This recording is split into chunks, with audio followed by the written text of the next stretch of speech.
Hello everyone, so this video is for the question 1 of homework 2. So last time we started looking at our phase diagram, and now we can continue with this diagram. So we were looking at a closed system of water in the liquid state and vapor state. So for a closed system of pure component, if we try to increase the temperature, the pressure will eventually increase. So as we are assuming that vapor phase and water phase must be in equilibrium, the diagram will eventually come to its endpoint at C, which is referred as a critical point. So as the temperature and pressure increases, the properties of liquid and vapor phase would be the same. So eventually they will be indistinguishable. So as the reflective index of vapor phase and liquid phase would be identical, we could no longer distinguish between the liquid and vapor phases. So at that point, at a critical point, there will be no such thing as vapor or liquid. This region after the critical point is referred as a supercritical region, and the property of the substance would be a supercritical fluid. So if we try to look at another diagram, which is the pressure and volume of a gas, we can see that there is a relationship between the pressure and the volume of a closed system. But this volume is not a usual volume. So this is the specific volume, because we have our ideal gas law, but if we write it in this form, T, so the specific volume is for the volume, it's the volume for a specific mass. So we assume that N to be equal to 1, and when we assume N to be equal to 1, we have PV equals RT equation. So if we make slight changes to our equation, we're gonna have P equals RT over V. And for ideal gases that are gonna be at high temperatures and we have our R to be constant, we can have that P equals some kind of constant over specific volume. So which graph would be similar to this. So for this phase diagram, we can see that in a very high temperatures, so in a very high pressures, the graph is gonna be looking like this. And this line here represents the specific volume for the liquid phase, while this line represents the specific volume for the vapor phase. And this C point is the critical point, as we stated earlier. So now we're going to use this equation, and we're going to use this diagram and a Nobel Prize winning equation, which is the van der Waals equation. So van der Waals equation. So 2A's equation. So before that, we're gonna try to look at this third diagram. So if we look at that, this is the diagram for the first diagram and the second diagram. So the object formed is basically formed using the two diagrams we have looked at. So this diagram represents the fact that for any closed system of a pure component, in order to have an equilibrium, it has to be on the surface of this object. You can see that here we have our critical point, and So that this line would represent the critical point, and for the surface, it would represent the equilibrium between two phases.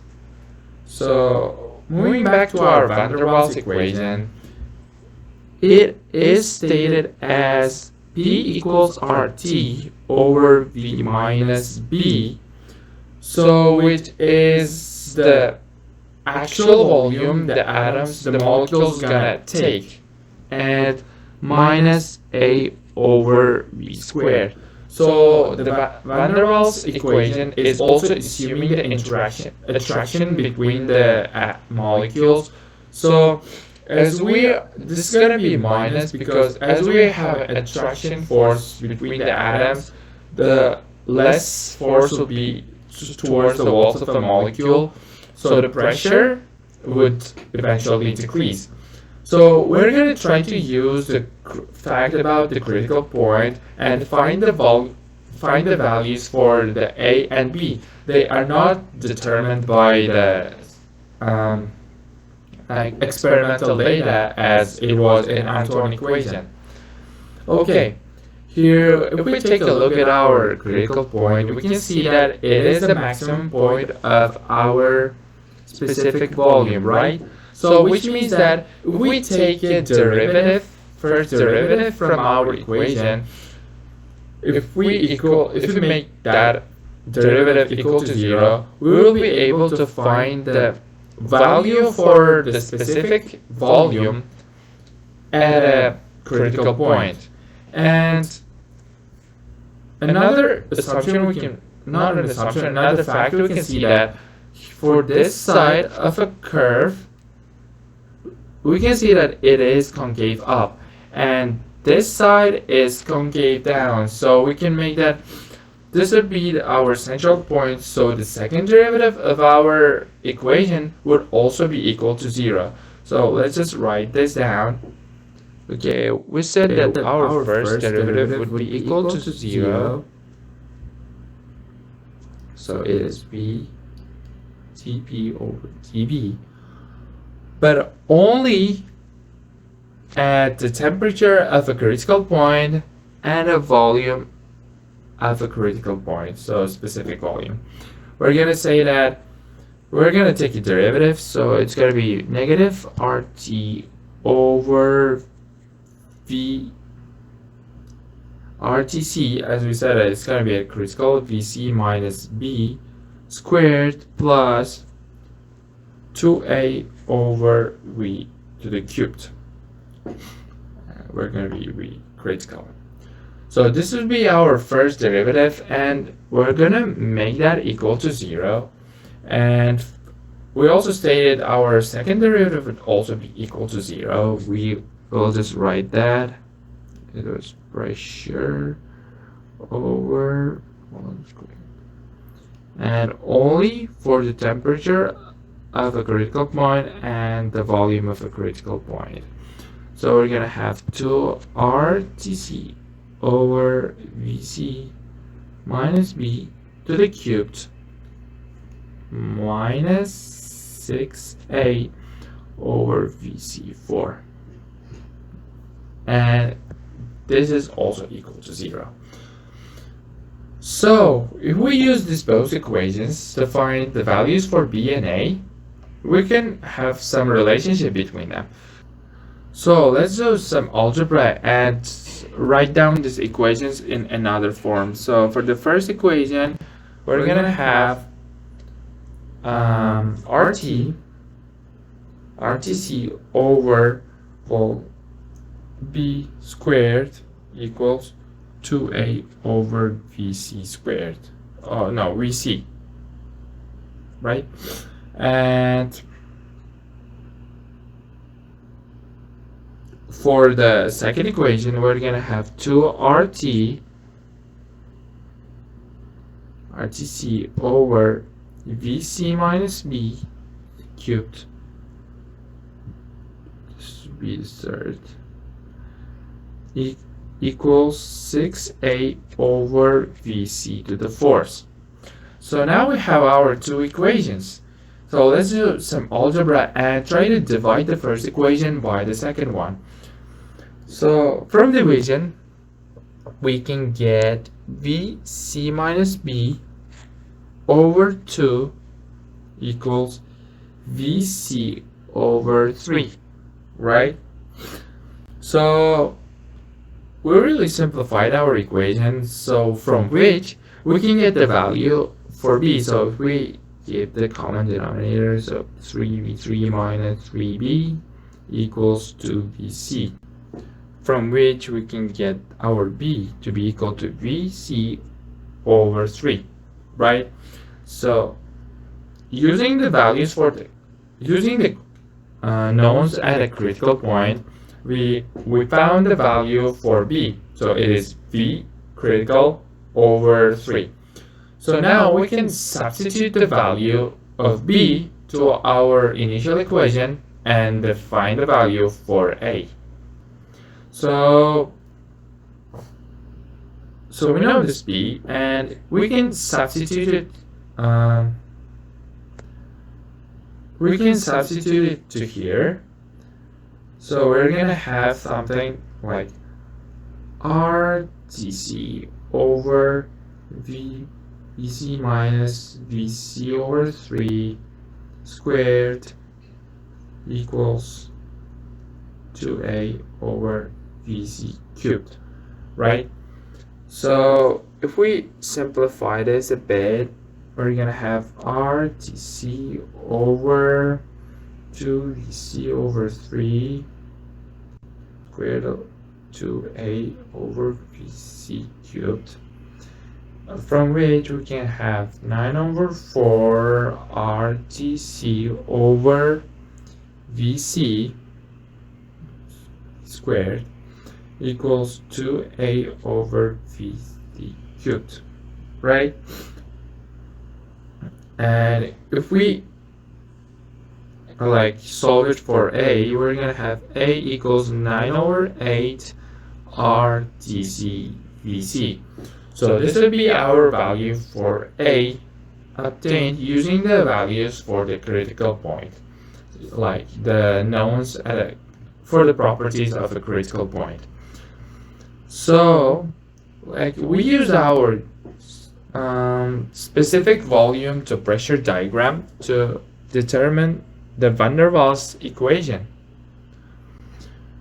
Okay, there's also a very useful, very popular property of a compound, which is called a compressibility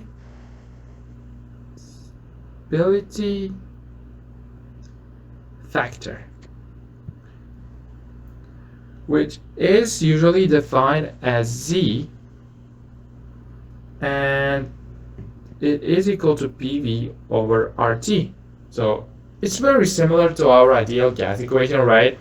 So we can say that for ideal gases, Z is always equal to 1. Okay, so now what I want to do is to use our van der Waals equation and try to find the compressibility factor for a compound at a closed system. So what we're gonna do, we're gonna write our van der Waals equation again. RTC or VC minus B minus A over VC squared, right? So we're gonna replace the values for B and A now.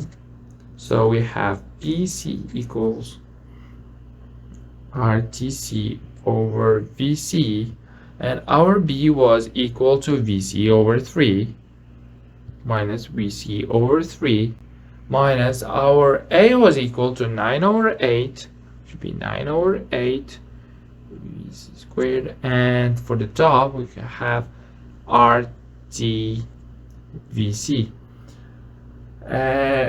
If we try to simplify that,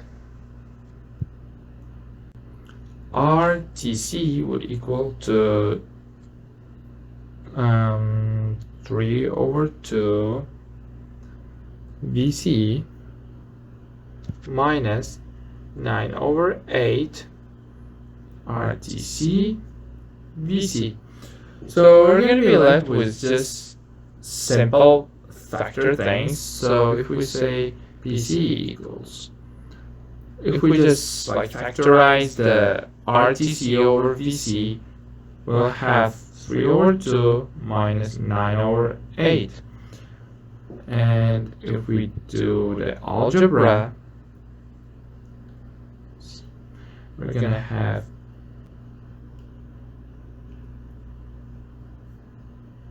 4, which would be 12 minus 9 over 8, which would be PC equals RTC over V critical, so 3 over 8. So the beauty of van der Waals equation is that this 3 over 8 is the compressibility factor for all compounds at a critical point. So that really deserved the Nobel Prize. So now, in this video, we just looked through the 3 different phase diagrams: our pressure to temperature to pressure, specific volume to pressure, and both combined and forming a surface. And we'll use the van der Waals equation to find van der Waals equation and properties of a critical point to find the values for A and B from van der Waals equation. And we found the constant of compressibility factor for all compounds at a critical point, which is 3 over 8. So thanks for your attention.